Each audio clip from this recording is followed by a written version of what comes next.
Hi! Hello! అందరికీ నమస్తే. నేను మీ సుపర్ణ. సుపర్ణ ఫ్లేవర్స్‌కి స్వాగతం. మనం నవరాత్రుల్లో 5వ రోజులోకొచ్చాం. ఈరోజు అమ్మవారు స్కందమాతగా, చండీదేవిగా కనిపిస్తారు.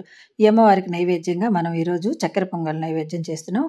దానికోసం అరకప్పు పెసరపప్పు తీసుకున్నాం. వాటిని ముందుగా ఫ్రై చేసుకోవాలి. ఇవి కొంచెం ఫ్రై అయిన తర్వాత మంచి సువాసన వస్తుంటే అప్పుడు మనం తీసుకున్న కప్పు బియ్యాన్ని శుభ్రంగా కడిగేసి ఇందులో వేసేసి, ఒక కప్పు బియ్యం, అరకప్పు పెసరపప్పు వేసాం కాబట్టి 3 కప్పులు నీళ్లు పోసేసి కుక్కర్ పెట్టేసుకొని 3 విజిల్స్ వచ్చే వరకు ఉడికించుకోవాలి.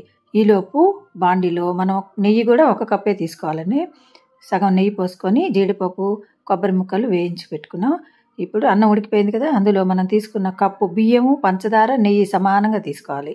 అవి పంచదార పోసి అది ఉడికిన తర్వాత మనం వేయించుకున్న జీడిపప్పును వేసేసి కొంచెం అంటే కొంచెం పచ్చకర్పూరం, కొంచెం ఇలాచీ పొడి, ఒక 3 ఇలాచీలను దంచేసి ఆ పొడి కూడా వేసి కలిపేసామంటే చక్కెర పొంగల్ రెడీ అయిపోయింది. అమ్మవారికి ఎంతో ఇష్టమైన ఈ చక్కెర పొంగల్ని నైవేద్యం పెట్టుకుందాం. ఈలోపు మనం పూజా ద్రవ్యాలన్నీ రెడీగా ఉన్నాయి కదా, పూజకి వెళ్ళిపోదాం. యథావిధిగా సంకల్పం అంతా చెప్పేసుకొని అమ్మవారిని ముందుగా శుద్ధ జలాలతో కడిగి ఆ తర్వాత సుగంధ ద్రవ్యాలతోటి అభిషేకం చేసుకొని మళ్ళీ శుద్ధ జలంలో కడిగేసి తమలపాకు మీద పెట్టి గంధము, కుంకుమ పెట్టేసి పూలతోటి సహస్రనామార్చన చేసేసుకుంటాం. అది అయిపోయిన తర్వాత ఆ రోజు చండీ అవతారం కాబట్టి అష్టోత్తరం చదువుకుంటూ కుంకుమార్చన చేసేసుకున్న తర్వాత మనం చేసుకున్న ఈ చక్కెర పొంగల్ని నైవేద్యంగా పెట్టేసుకోవాలి. ఇది పెట్టేసుకొని తాంబూలం కూడా ఇచ్చేసి అమ్మవారికి వస్త్ర సమర్పణ కూడా చేసుకున్న తర్వాత ధూప దీప నైవేద్యానంతరం ఆనంద కర్పూర నీరాజనం సమర్పిస్తాం. అమ్మవారికి ధూప దీపాల తర్వాత ఆనంద కర్పూర నీరాజనం ఇచ్చేసి ఆ తర్వాత ఛత్ర చామర ఆందోళిక అశ్వారోహణ గజారోహణ సమస్త రాజోపచార దేవోపచార పూజాం సమర్పయామి అని మనస్ఫూర్తిగా చేస్తున్నట్టు నమస్కారం చేసేసుకొని క్షమాప్రార్థన చెప్పుకొని తర్వాత అమ్మవారి రూపంగా భావించి ముత్తైదుకి సువాసిని పూజ చేస్తాం. స్కందమాతగా ఉన్న అమ్మవారిని కనుక మనం పూజిస్తే ఆమె సుబ్రహ్మణ్యేశ్వర స్వామిని ఒళ్ళో కూర్చోబెట్టినట్టు కనుక కనిపిస్తుంది మనకి. ఆ అమ్మవారిని పూజించటం వలన మనకి సంతానం లేని వాళ్ళకి సంతానం కలుగుతుంది. సంతానం ఉన్న వాళ్ళకైతే ఆ సంతానం అభివృద్ధి చెందుతుంది. చండీ మాత అయితే చుండు ముండు అనే రాక్షసుల్ని సంహరించి ఉగ్ర రూపంలో మనకు కనిపిస్తుంది.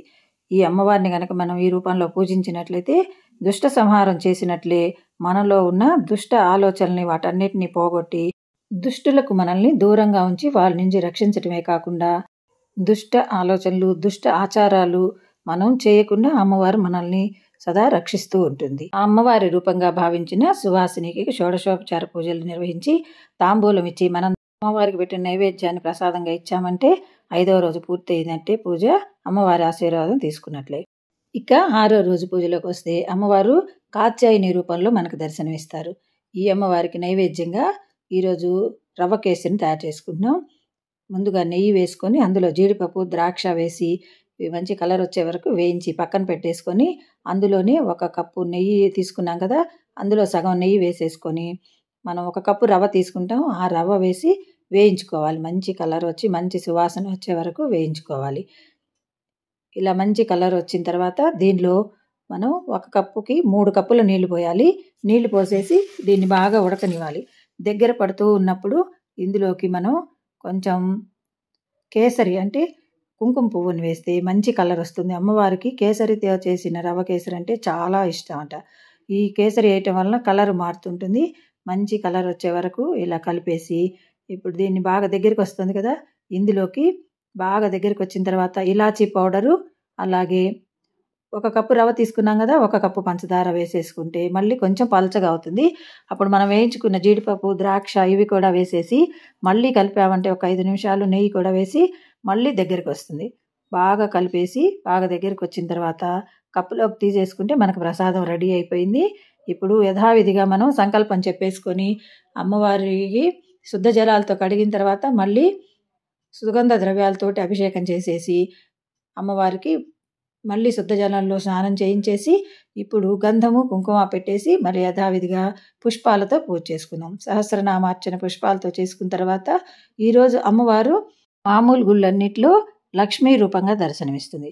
అందుకని అమ్మవారి అష్టోత్తరం అంటే లక్ష్మీ అష్టోత్తరాన్ని చదువుకుంటూ కుంకుమార్చన చేసుకుంటాం.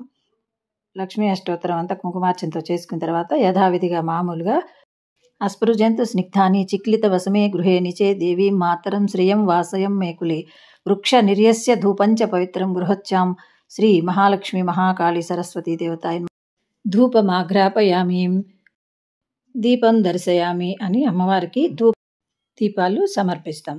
అలా అమ్మవారికి ధూపం దీపం సమర్పించిన తర్వాత నైవేద్యాలు మనం చేసుకున్న వడలు కేసరి నైవేద్యంగా సమర్పించాలి.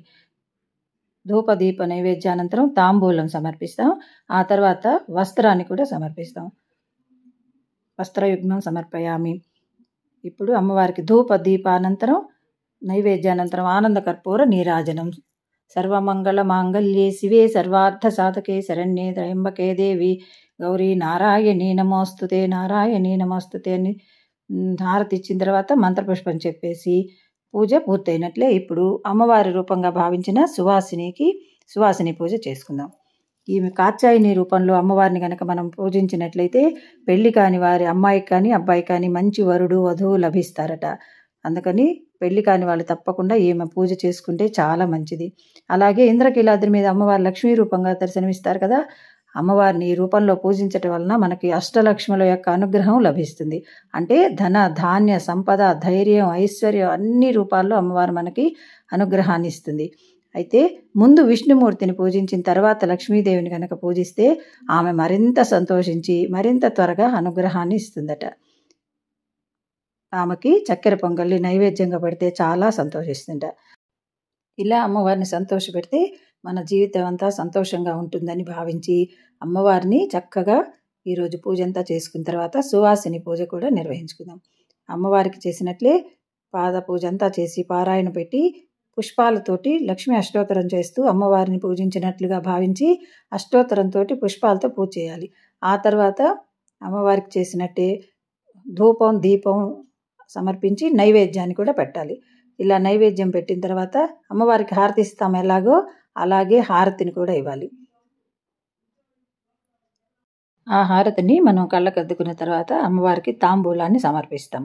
వస్త్రం సమర్పించిన తర్వాత ఆమె ఆశీర్వాదం తీసుకొని అలాగే మనం ఈరోజు చేసుకున్న ప్రసాదాలు కూడా ముత్తైదుకు కూడా ఇచ్చేసి ఆమె ఆశీర్వాదం తీసుకుంటే ఈరోజు పూజ కూడా సంపూర్ణంగా అయినట్లే. 6వ రోజు పూజ పూర్తయింది.